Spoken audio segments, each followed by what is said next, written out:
भीतरी घात जो हुआ है, सबसे बड़ा कारण तो वही रहा है।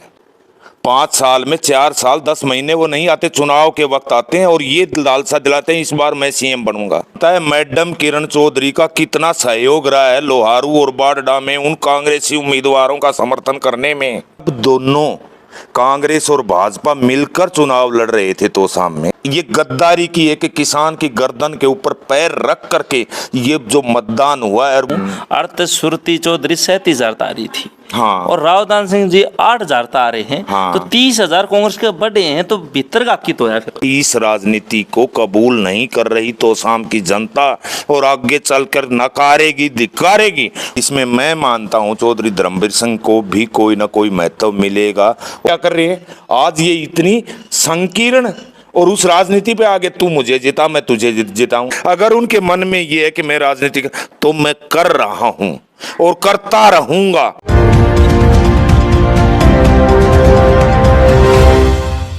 खोज हरियाणा के देखने वाले सारे दर्शकों सचिन की प्यार भरी राम राम और नमस्ते भाई। मैं आपका अपना पत्रकार सचिन कुमार स्वागत करता हूं जी आप सबका आपके अपने चैनल खोज हरियाणा पे। लगातार हर एक छोटी बड़ी अपडेट आपके सामने दे करा, लाया करा, सुनाया करा, दिखाया करा, बताया करा। आज एक बार फिर आप सबके बीच में हूँ और आज जो हमारे साथ शख्सियत है जो मौजूद है भाई पंगाड़ साहब हैं, किसान नेता बताए जा हैं। और ये जो चुनाव हरियाणा की अगर बात करा, लोकसभा चुनाव पूरे देश में था, लेकिन हरियाणा की अगर राजनीति कहीं बदली, अगर रणनीति चुनाव की कहीं बदली तो किसानों ने बदली। और जो किसानों का प्रभाव चुनाव में देखने को मिला वो काबिल तारीफ है।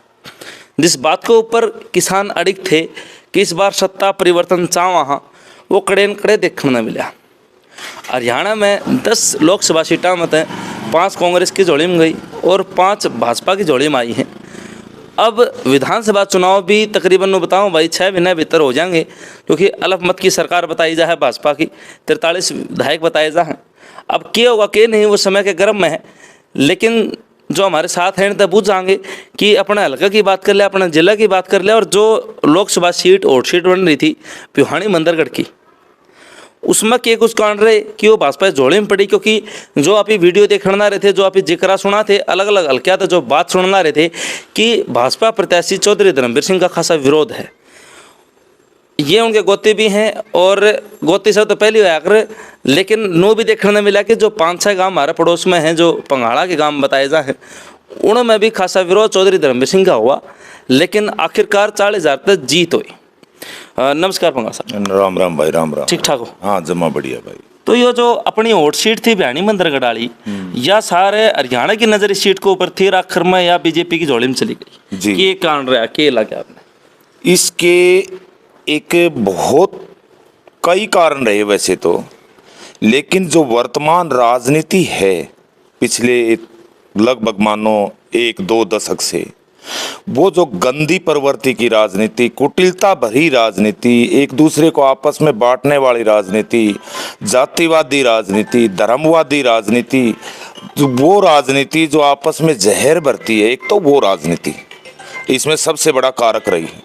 दूसरा रहा कुछ नेता, अब मैं ये कहूँगा कि मैं भाजपा का समर्थन नहीं करूँगा, क्योंकि जो पूरे देश में लड़ाई किसान ने लड़ी थी वो अकेले हरियाणा, पंजाब, उत्तर प्रदेश या राजस्थान के लिए नहीं लड़ी थी, वो लड़ाई लड़ी थी पूरे देश के किसान के लिए। और जिस वक्त जो लोग उसके समर्थन में थे, आज वही लोग इस कुटिल प्रवृत्ति की राजनीति के कारण एक भीतरी घात जो हुआ है, सबसे बड़ा कारण तो वही रहा है। ये जीत का अंतर भी हर लोकसभा सीट पर कुछ अलग देखने को मिलता अगर सच्चा ईमानदारी से कांग्रेस के प्रतिनिधि या नेता एकजुट होकर चुनाव लड़ते तो आज ये जो परिदृश्य हरियाणा में बना है 5-5 का, मेरा मानना है ये 8-2 का होता। और इसमें सबसे बड़ा कारण रहा है मीडिया का। जो आज मेन स्ट्रीम मीडिया है उसका स्तर इतना नीचे जा चुका है कि लगभग 164वें, 65वें, 66वें नंबर पर भ्रष्टता में इस मीडिया का पूरी दुनिया में खिताब मिला हुआ है फिलहाल। उस मीडिया ने 400 पार के ऊपर ही दिखाया जो मोदी ने कहा। अगर वो मीडिया एक बार भी कह देता कि भाई नहीं नहीं नहीं नहीं नहीं, देखो इलेक्शन बहुत, ये चुनाव 2024 का लोकसभा चुनाव बहुत ही क्लोज है, बहुत ही टफ फाइट है। तो मैं दावा करता हूं, बड़े बड़े विश्लेषकों का आकलन तो ये है कि ये 150 पर सिमट जाती भाजपा।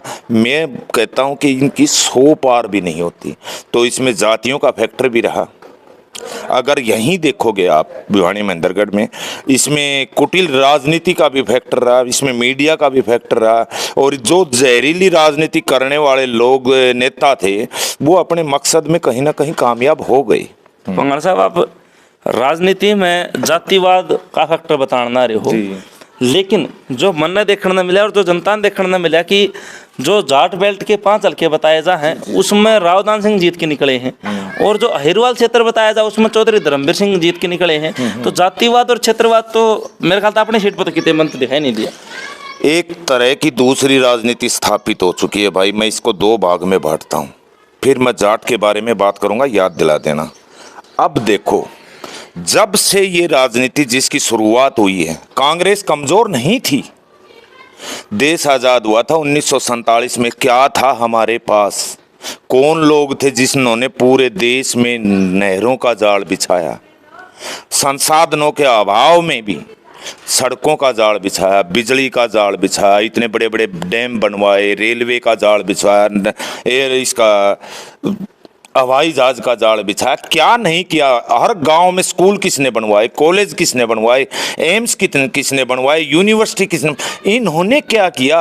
ये तो कहते हैं हमने 760 एम्स बनवा दिए, लेकिन मैं दावा करता हूं कोई भी अपने नज़दीक अगर पंजाब, हरियाणा, राजस्थान या उत्तर प्रदेश में एक एम्स ऐसा बता दो। घोषणा अलग बात है, घोषणा करना अलग बात है कि 10 साल बहुत ज़्यादा होते हैं। कोई यूनिवर्सिटी, कोई एम्स ऐसा बता दो जिसमें आज इलाज चल रहा हो और वो बन के तैयार खड़ा हो। ये एक झूठे लोगों का गिरोह है, आपस में बांटने वाले लोगों ने इस तरह का कर दिया। अब मैं बताऊं दूसरी बात, जो पारंपरिक राजनीति थी उससे हट के पिछले 2 दशक में लगभग महेंद्रगढ़ राव इंद्रजीत को दे दो कि इस पर कब्जा मेरा है, मेरा पुश्तैनी हक से, मैं उत्तराधिकारी हूं राव वीरेंद्र का। तो अगर कांग्रेस मुझे ये पद नहीं देगी, वो पब्लिक में नहीं आते, 5 साल में 4 साल 10 महीने वो नहीं आते, चुनाव के वक्त आते हैं और ये लालसा दिलाते हैं इस बार मैं सीएम बनूंगा। अगर कांग्रेस मुझे सीएम नहीं बनाएगी तो वही लोग, उन लोगों ने बर्बाद किया या नहीं किया। वही भिवानी वाली बात है।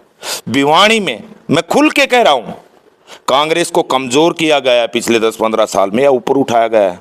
वहां तो महेंद्रा बाडा में, उधर सोमवीर, उधर ये क्या नाम है अपना सतपाल सांगवान, उधर चले जाओगे शिवशंकर भारद्वाज, और आज ये कांग्रेस को ऊपर उठाने वाले लोग हैं। ये तो जागीर समझते हैं, भिवानी मेरी है, गुड़गांव मेरा है।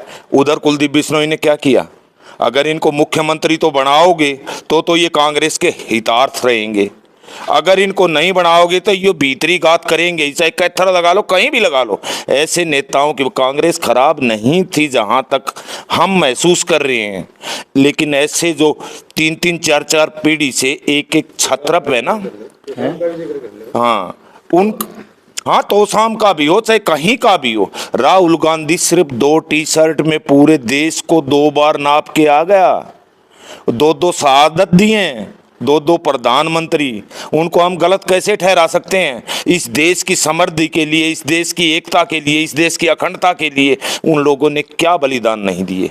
और उसी पार्टी को कमजोर उधर ऊपर से नहीं हुई, नीचे वाले, चाहे आप एमपी के उनको देख लो, राजस्थान के देख लो, हर तरह कांग्रेस का विजन, उसका एजेंडा कभी गलत नहीं था, बशर्ते ऐसे नेता, महत्वाकांक्षी नेता उसमें ना होते या कड़ा एक्शन लिया जाता। तो आप रणवीर महेंद्रा का नाम लिया, जो सोमवीर सिंह जी उनका नाम लिया है, तो वो अलग सीट पर लड़ने लग रहे हैं। आप भिवानी थे या किसी और नेता, तो किस तरह जोड़ उसको?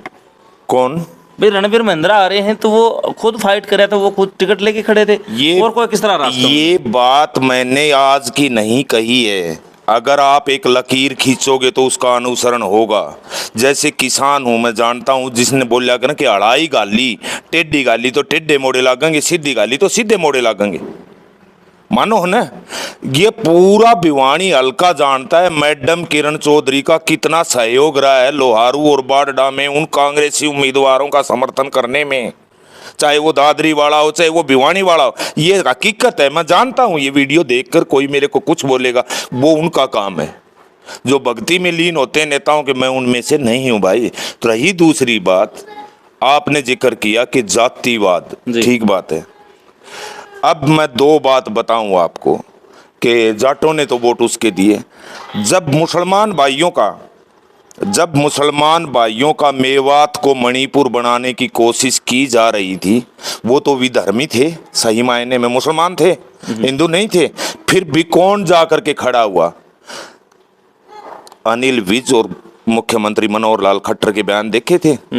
एक मोनू मानेसर बिट्टू बजरंगी ने पूरी प्लान बना रखी थी इस प्रदेश को जलाने की, लेकिन कौन लोग थे जो जाकर के खड़े हुए कि ये हमारे विधर्मी बेशक हो, हमारे भाई हैं, और इनकी तरफ आंख उठाई तो आंख निकाल ली जाएंगी। ये उसको आप 35-1 में जातियों में बांट दोगे? आज सिद्ध करके दिखाया कि नहीं इन लोगों ने? लोहारू, दादरी, ये अपना तोसाम, बाडडा, सिद्ध करके दिखाया। ये जातिवादी लोग हैं।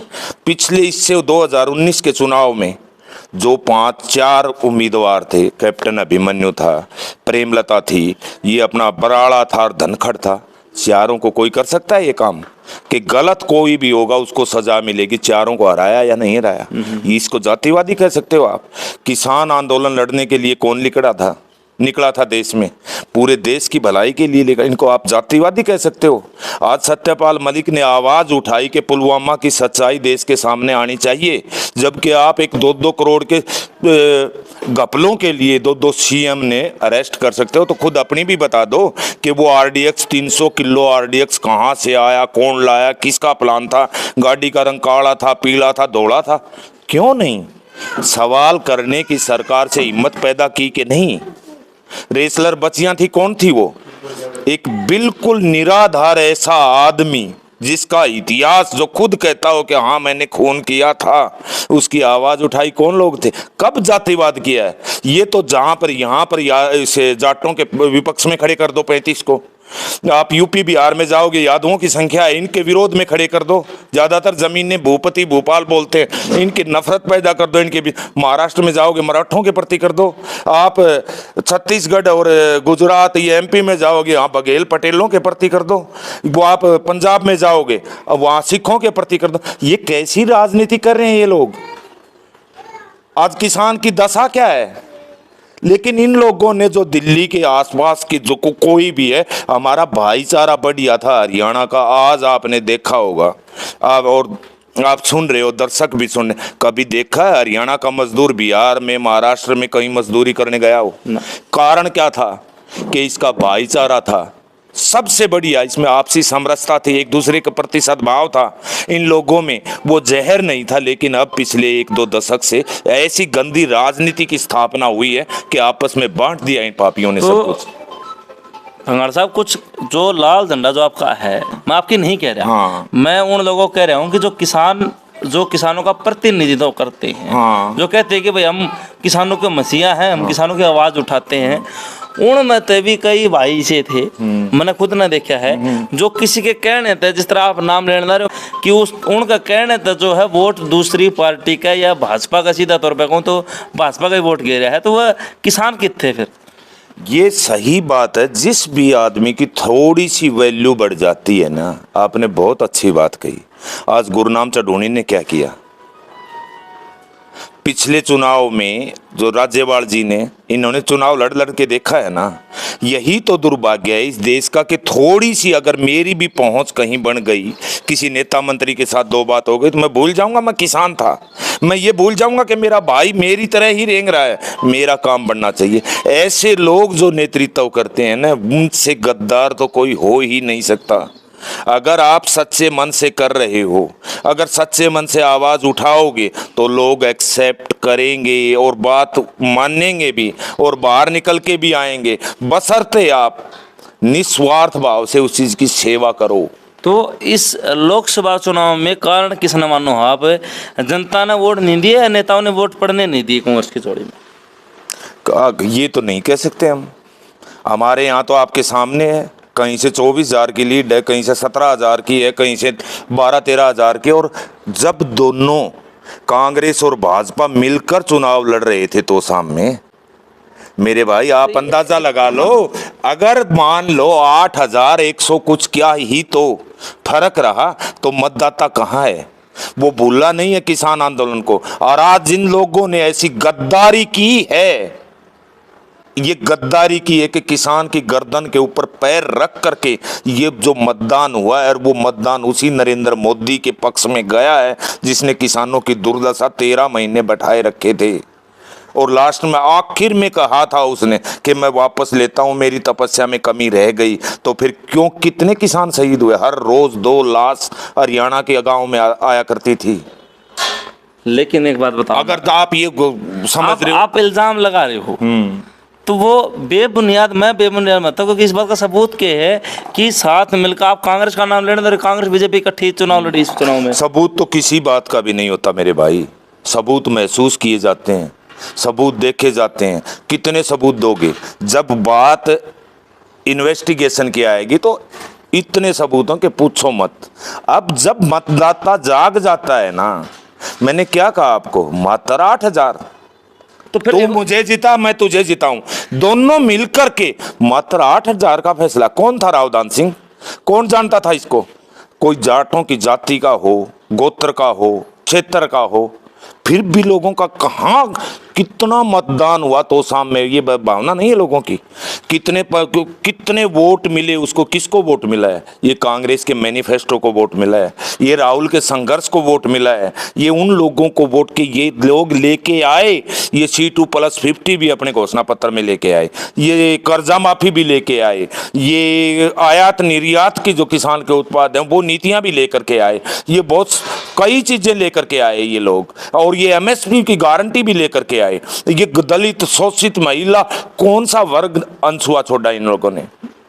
पिछली बार 2019 के लोकसभा चुनाव में इसी अलकम जड़ता आप भी और मैं भी हूँ, अर्थ सुरती चौधरी 37,000 तारी थी। हाँ। और रावदान सिंह जी 8,000 तारे हैं। हाँ। तो 30,000 कांग्रेस के बढ़े हैं, तो भीतर का की तो है फिर। अब यही तो बात है, भीतर गात इसलिए हुआ क्या, लोहारू वाले लोग अलग टाइप के हैं। वहां भी तो जेपी दलाल का बहुत बड़ा वर्चस्व था। जेपी दलाल ने क्या नहीं किया। मैं ऐसा मानता हूं कि लोहारू का किस्मत में ऐसा कोई कृषि मंत्री नेता या कुछ नहीं आया होगा जिस तरह का स्पेशल लोहारू का, कि जो जेपी दलाल ने काम किए। वहां क्या हुआ, बाडडा में क्या हुआ, दादरी में क्या हुआ? क्या तोसाम की जनता पागल है? बहुत कुछ होता, बहुत कुछ। जो लोग 25-25, 30-30 साल से निरंतर तोसाम के ऊपर राजनीतिक हुकूमत का कब्जा जमाए बैठे हैं, वो कहीं ना कहीं किसी न किसी के तो काम आए होंगे।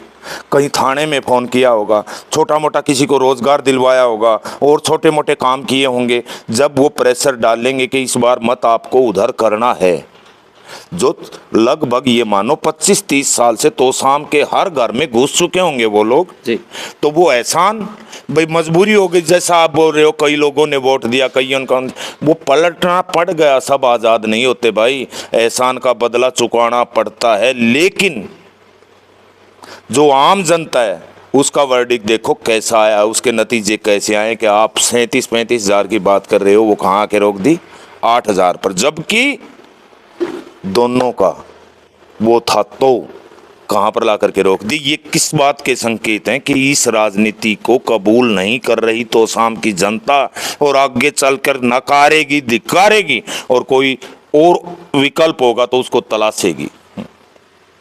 आप कह रहे हो कि भाई, लेकिन इन दल बदलू लोगों की वजह से जो आपके कहे अनुसार बदल के किसे कहे थे दबाव माँ के, तो फिर प्रत्याशी जो नहीं जीतना चाहिए था आपके साथ वो जीता है। हाँ हाँ। तो फिर 5 साल अगले कैसे बीतेंगे इस भिवानी मंदरगढ़ की सीट पे? देखो, जो संघर्षशील सड़क के आदमी है ना, वो कोई भी ये मानो कि वो रुकेंगे नहीं, झुकेंगे नहीं, टूटेंगे नहीं, मानेंगे नहीं। वो इस लड़ाई को निरंतर जारी रखेंगे। जैसे मैंने पहले कहा, 1000 साल तक ये देश गुलाम रहा। गांधी में कौन सी ताकत थी कि उसने आकर के आज़ाद करवाया? देखो, पहले जो अमित शाह थे ना, वो क्या करते थे, मान लो धर्मवीर चला गया, कोई सांसद चला गया, तो अखबार को अपने सिर से ऊपर के फेंकते थे। अब इतना जरूर हो गया कि ये एक लंगड़ी लुल्ली अपाइज सरकार बनी है। इसमें मैं मानता हूं चौधरी धर्मवीर सिंह को भी कोई ना कोई महत्व मिलेगा, और मैं उम्मीद करता हूं भिवानी महेंद्रगढ़ लोकसभा क्षेत्र में कुछ ना कुछ काम होंगे, क्योंकि तब उसके प्रभाव में, दो लोगों के प्रभाव में पूरा देश था, अमित शाह और नरेंद्र मोदी। इस बार वो सरकार थोड़ी सी अपाइज सरकार बनी है, तो उसकी मजबूरी होगी कि सांसदों को भी महत्व दिया जाएगा। ये मैं मेरे हिसाब से नहीं कह रहा हूँ, ये खुद हमारे सांसद चौधरी धर्मवीर सिंह जी ने कहा था। आपको पता है कि मेरी चाल दी तो कोई नहीं भाई, मैं क्या करूँगा, लोकसभा का चुनाव में लड़ूँ को नहीं, मेरी चाल दी तो कोई नहीं। ये मैं उस तरह की बात कर रहा हूँ। अब इनको पावर देनी पड़ेगी, क्योंकि सरकार जब दबाव में रहती है तब हर किसी को महत्व मिलता है। तो मैं उम्मीद करता हूँ हमारे सांसद साहब कुछ ना कुछ बेहतर करेंगे पिछले 10 साल से। पिछले 10 साल में कुछ नहीं किया, अगर किया हो तो आप बता दो, एक दो उपलब्धि आप बता सकते हो कि वो तो किया। तो फिर तो भीतर का इतना बढ़िया बताओ, नौ क्यों बताने लग रहे हो? नहीं, भीतर गात कितना, ये आदमी जेल में जाने वाला था। कितने कितने लोग हिसाब मांगेंगे, 17.5 लाख करोड़ रुपया कैसे माफ कर दिया। ऐसी योजनाएं, पहले योजनाओं में भ्रष्टाचार हुआ करता था, इक्का दुक्का छोटा मोटा आदमी भ्रष्टाचारी होता था। किसी ने, अगर कोई कंस्ट्रक्शन का काम है तो किसी ने सीमेंट चोरी कर ली, किसी ने ईंट चोरी कर ली। अब तो योजनाएं ही सरकार में तो भ्रष्टाचार के लिए बनाई गई हैं, कोई एक नहीं। 17.5 लाख करोड़ रुपया कारपोरेट सेक्टर का, जिसकी किसान की आबादी 60%, उसको क्या मिल रहा है टोटल बजट में तो इससे 2.5%। ये चीजें किसान समझ नहीं रहा अभी। और कारपोरेट सेक्टर को जो 1% रोजगार पैदा नहीं करवाता, उसको 18 से 20, 15, 16% का प्रावधान है। किसका पैसा है वो? ये बोल रहे हैं 5 ट्रिलियन की अर्थव्यवस्था। कितने लोगों की? क्या आप 300 लोगों की अर्थव्यवस्था को देश की अर्थव्यवस्था मानते हो? जिस देश में 84 करोड़ आबादी फरी के अनाज पर निर्भर हो, उस देश की आप 5 नहीं 10 ट्रिलियन के बता दो। आज इस देश में 1000 लोगों के पास इतना धन है जितना 90% लोगों के पास नहीं है। उसको आप विकसित भारत, विश्व गुरु, वो पूरी दुनिया डर रही है भारत से, ये चौचले जो इस मीडिया में चल रहे हैं, इनके सहारे नहीं चलता। आपको भी पता है, ग्राउंड के ऊपर रहते हो, हमारे किसान की क्या दशा है, मजदूर की क्या दशा है, बेरोजगार युवा की दशा क्या है, जो आज 1,000, 1100 रुपए में महंगाई इतनी बढ़ चुकी है। डीजल हो, पेट्रोल, कौन महिलाओं की सुरक्षा? आज एक इनका अमित मालवीय है, इनकी IT सेल के प्रभारी, आज उसका कितना शोषण है। एक कर्नाटक वाला पहले वायरल, ये क्या कर रहे हैं यार ये लोग? मैं इसको सही नहीं मानता हूं, लेकिन मैं ये मानता हूं जनता के आक्रोश को अगर कहीं तब्दील किया है तो इस भ्रष्ट मीडिया ने किया है, नहीं तो नतीजे बहुत अपोजिट होते। और जो हमारी दावेदारी होती कि आज कांग्रेस पार्टी जो मुद्दे लेकर के आई थी, भाई हम कल ना इनसे क्या जवाब लेंगे? इन्होंने तो अपने मैनिफेस्टो में किसी को, गरीब को, शोषित को, पीड़ित को, दलित को, किसान को, कमेरे को, बेरोजगार युवा को, महिला को छुआ ही नहीं इनके मैनिफेस्टो में। कम से कम उसने देश को ये तो बताया, भाई हम ये चीज़ किसान के लिए ये करेंगे, गरीब महिलाओं के लिए ये करेंगे, हम किसान के इसी तरह की नीतियां बनाएंगे। हम सवाल तो कर लेते उनसे, लेकिन एक बात, ये तो एक व्यक्तिगत बात बताई है मैंने कि अब मजबूर सरकार आई है तो हमारे सांसद साहब कुछ उम्मीद करते हैं हम कुछ करेंगे। हमारे साहब एक चीज और बताओ ने जी। ईब जो प्रत्याशी हाँ। कांग्रेस में रह के भीतर घात कराया है, हाँ। तो विधानसभा चुनाव भी सर को ऊपर हैं, तो वही टिकट लेकर फिर आऊंगे, तो क्या उस टाइम पर आप उनके साथ हो जाओगे? जी बिल्कुल नहीं। कल आपने देखा होगा तो शाम में जी, और उसका प्रमाण मैं नहीं हूँ, वो वोट हैं किसको आए थे। मैंने कहा ना, हम राव दान सिंह प्रत्याशी थे, वो हमारी जाति के भी नहीं थे, हमारे क्षेत्र के भी नहीं थे, हमारे गोत्र के भी नहीं थे, नए नए आए थे ना। क्या पहचान थी लोहारू में, बाडडा में, दादरी में, भिवानी में, तोसाम में उनकी? जो जनता बदलाव चाहती, मेरे कहने से कुछ नहीं होगा, कुछ नहीं होने वाला। जनता का मूड तो देखो कि आप ही ने बताया, जहां से श्रुति चौधरी 37-35 हजार से आ रही थी, वो हार 8,000 पर रुक गई। तो इसका मतलब जनता में कहीं ना कहीं आक्रोश है। आक्रोश है तो कांग्रेस ने वोट देंगे। कांग्रेस तो वो प्रत्याशी जो भीतर घात कर रहा है वो खड़ा होगा। नहीं करेंगे, बिल्कुल भी नहीं होगा। जनता उसको कबूल नहीं करेगी, क्योंकि जब किसान रो रहा था, किसान मर रहा था, उस दौर में वो हमारे साथ खड़े थे, लेकिन आज वो वोट किसके प्लस हुआ है? वो नरेंद्र मोदी के हुआ है। वो लखीमपुर खीरी कांड के हत्यारे के पक्ष में गया है।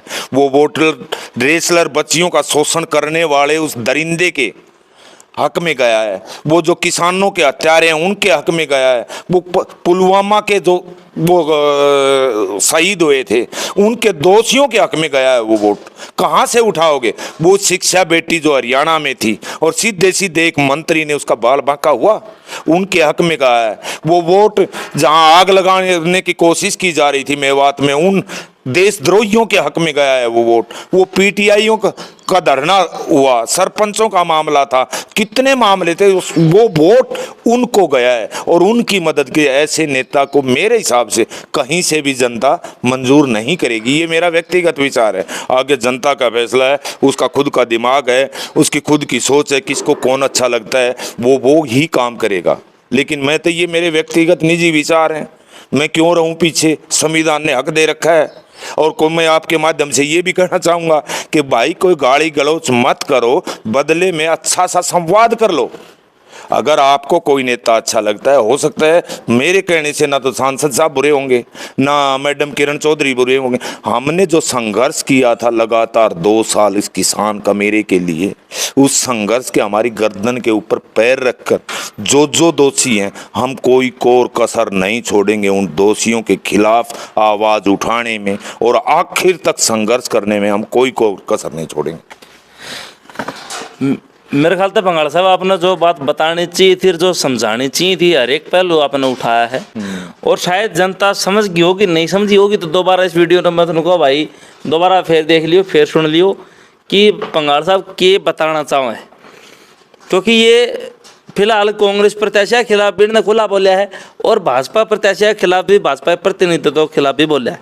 लेकिन एक चीज़ बताओ, विधानसभा चुनाव में नु मान्या जा है कि 2 पार्टियां में शामिल होंगी। कल तुसाम में जनता नु बोली, जिस टाइप में बुझू था कि भाई अगर कांग्रेस के ये प्रत्याशी आ गए तो हमें तीसरा कोई टोवांगे, तीसरा ऑप्शन टोवांगे, बीजेपी और कांग्रेस दोनों छोड़ की। ये बिल्कुल होगा, ये मेरे कहने से नहीं होगा ना। मुझे कभी भी जिंदगी में मेंबर का भी चुनाव नहीं लड़ना है, लेकिन हम कोशिश करेंगे। कोई एक आध तो तोसाम, पूरी तोसाम विधानसभा में किसी माँ ने तो एक अच्छा लड़का, बुजुर्ग, बूढ़ा या जवान पैदा किया होगा जो इनसे बेहतर होगा। हम तीसरे विकल्प की पूरी कोशिश करेंगे, जो भी अच्छा होगा, बशर्ते मैं खुद, मेरी व्यक्तिगत, मैं कभी खड़ा नहीं हूँगा, राजनीति के नज़दीक नहीं जाऊँगा, लेकिन उन लोगों की मदद करूँगा। और जब हम इतना निस्वार्थ भाव से खुद महत्वाकांक्षी ना बन करके कुछ लड़ाई लड़ेंगे तो वो जीतेंगे भी। हम बार जीतते आए हैं। तो बस त्याग कर दो, मुश्किल कुछ भी नहीं है। क्या हमारी तोसाम विधानसभा में एक आदमी भी नहीं मिलेगा हमें? तो अगर ढूंढेंगे तो इस बार फिर विधानसभा में क्या नू हो उसका भाई कोई किसान नेता या कोई किसान सभा अपना उतार? यार ये तो मैं नहीं मानता। अगर हम सब मिलकर के कोशिश करेंगे ना, तो मैं फिर कह रहा हूँ 1.25 लाख वोटर वाली विधानसभा है हमारी। क्या कोई भी एक माँ ऐसी नहीं है जो इनके 25-25, 30-30 साल के साम्राज्य को उखाड़ फेंकने की हिम्मत रखता हो? ऐसा लाल पैदा नहीं किया है क्या तो सामने? या फिर फिसड्डी हैं या गुलाम ही रहेंगे इन्हीं के? कितनी पीढ़ियां चली गई, 30 साल हुए, इन्हीं को देखते रहो, इन्हीं को देखते रहो। और ये क्या कर रहे हैं आज? ये इतनी संकीर्ण और उस राजनीति पे आगे, तू मुझे जिता, मैं तुझे जिताऊं। अब विकल्प निकलेगा, मेरे कहने से नहीं निकलेगा। वो जनता की मनोदशा आप जान चुके हो कि विकल्प की खोज में है जनता। जो भी भाई फैसला लेगा, आगे बढ़कर चलेगा, हम उसका अनुसरण करेंगे, पीछे चलकर उसकी मदद करेंगे। चलो भाई, तो सारी बात आपने सुनी। और जो तुसाम में या भिवानी मंदरगढ़ में जो जनता कह है कि उथल पुथल हुई है, दल बदल होया है, भितरघात होया है, अब उस बात की पुष्टि इन्वेस्टिगेशन पार्टी ने करनी चाहिए, चाहे वो भाजपा हो चाहे कांग्रेस हो, कि किसने कराया किसने नहीं कराया। जनता नाम भी ले है, लेकिन शायद आके देखो किसी भी नेता ने यह बात नहीं कही कि भाई तुम वोट उड़ा गिरते हो, उड़ा गिरते। मैं एक चीज़ और कहना चाहूँगा, हो सकता है, मैंने कल भी कहा था, जो हमारे प्रत्याशी थे उनके सामने भी कहा था, हो सकता है ये पार्टी का इंटरनल मामला हो और पार्टी फिर भी वही कर दे। तो क्या मतदाता का ज़मीर नहीं है, उसका विचार नहीं है? हम किसान नहीं हैं, हम नहीं जानते? तभी यही बात कही थी कांग्रेस तो फिर दे देगी टिकट और फिर प्रत्याशी बना देगी, लेकिन जनता इतनी भोली है क्या उसका मत कहाँ जा रहा है। अब आज भी पूरा भिवानी पछता रहा है कि ये हुआ तो क्या हुआ। चारों तरफ ये वही लोग होंगे ना। राजस्थान के कितने, लगभग 8 मेंबर ऑफ पार्लियामेंट, 6 पूरे राजस्थान एरिया में बने कि नहीं बने। वो यही बेल्ट थी जो हरियाणा पंजाब को कवर करती है। पंजाब में एक भी बना, हरियाणा में 5 बने, उत्तर प्रदेश का हाल आपका होगा। ये किसान कम्युनिटी है, ये भूलती नहीं है भाई। ये सीट कैसे निकल गई, अचंभा इसी बात का है कि चारों तरफ लोगों की, ये सिर्फ कुटिलता की वजह से, भीतरी घात की वजह से, या कुछ भी कह लो, कई कारण हो सकते हैं, उसकी वजह से ये क्षेत्र की सीट निकली है। चलो, यो जो सवाल पंगाल साहब ने पूछा और जो ऑब्जेक्शन उठाया है, जो प्रश्नवाचक चिन्ह लगाया है कि भिवानी मंदरगढ़ की सीट क्यों भाजपा झोले में चली गई, जबकि इसका लो लागती सीट चाहे वह पंजाब की हो चाहे वह राजस्थान की हो, और यूपी में भी आप ही देखा कि भाजपा तो ज़्यादा समाजवादी पार्टी सीट निकाले हैं, मेंबर ऑफ पार्लियामेंट बने हैं, तो किस तरह निकली, क्या सच्चाई में भीतरघात होया। और जो सबसे बड़ी चीज़ है कि क्या तुसाम हल्के में किसी मेरी मातृशक्ति ने ऐसा कोई पूत जणया है, कोई ऐसा लाल जणया है जो इन्होंने कही है कि जो पारंपरिक राजनीति ने तोड़ पाओगा, ये जो गढ़ बताया जाए न तोड़ पाओगा, वो भविष्य गर्भ में है। और देखने वाली बात होगी तो वो जिस टाइम पर विधानसभा चुनाव सर के ऊपर होंगे और जब नॉमिनेशन फार्म भरे जाएंगे, तब इस विकल्प का जो है चयन किया जाएगा कि किसकी तरफ जाना सबसे बढ़िया रहेगा। अब वो तब तक के लिए जो है अपनी राय कमेंट बॉक्स में जरूर दरियो भाई कि जनता की ये मानना है, क्योंकि जो इनका मैंने भाषण डाला था उसको ऊपर जो है पक्ष और विपक्ष दोनों तरह के कमेंट आए हैं। और कई लोग नो भी कहे हैं भंगार साहब कि भाई अपनी राजनीति चमकाना रहने लगा, यो आप लिखड़ा है। वो कैसे लोग हैं यार, मेरा अधिकार नहीं है क्या? इस संविधान ने, इस लोकतंत्र ने, इस देश के प्रबुद्ध लोगों ने जो संविधान बनाया था, मेरा हक नहीं है, मैं क्यों नहीं चमकाऊंगा? मैं उन भाइयों से कहना चाहता हूं, अरे तुम भी चमकाओ। अगर कोई तुम्हारी बात सुने, अच्छी बात करोगे, तभी तो लोकतंत्र, असली लोकतांत्रिक देश की रचना होगी। कि तुम भी तो करो राजनीति। दुर्भाग्य यही है कि तू किसान है, तू राजनीति मत कर, तू मजदूर है, तू राजनीति मत कर, तू दुकानदार है, तू राजनीति मत कर, तू ये पत्रकार है, तू राजनीति मत कर। इन्हीं के बाप दादा की जागीर है राजनीति, यही करेंगे। हमारे समाज में कैसे सवाल है कि ये राजनीति चमका रहा है? यार क्यों ना चमकाऊं? मान लो मैंने नहीं करनी राजनीति, फिर भी कहां लिख रखा है कि मैं राजनीति नहीं कर सकता, या मेरे लिए, इस देश के किसी भी नागरिक के लिए ये प्रतिबंध हो कि ये राजनीति नहीं कर? ये कौन लोग फैला रहे हैं? ये उन्हीं के चमचे चेले चपाटे, चाहे उन नेताओं के, ये वही लोग ये राजनीति कर रहे हैं। भाई तू भी कर ले, तेरे को कौन रोकता है? किसने रोका है? अभिव्यक्ति की आजादी का अधिकार है। अगर उनके मन में ये है कि मैं राजनीति तो मैं कर रहा हूं और करता रहूंगा और की भी है। सीधा सा सवाल। और आप भी करो, आप भी करते रहो, तो मैं उस बात से ज्यादा संतुष्ट हूं कि तुम भी करो।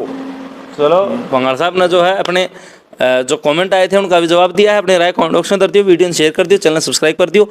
सारे दर्शकों से भाण भाई नमो, राम राम जी। राम राम।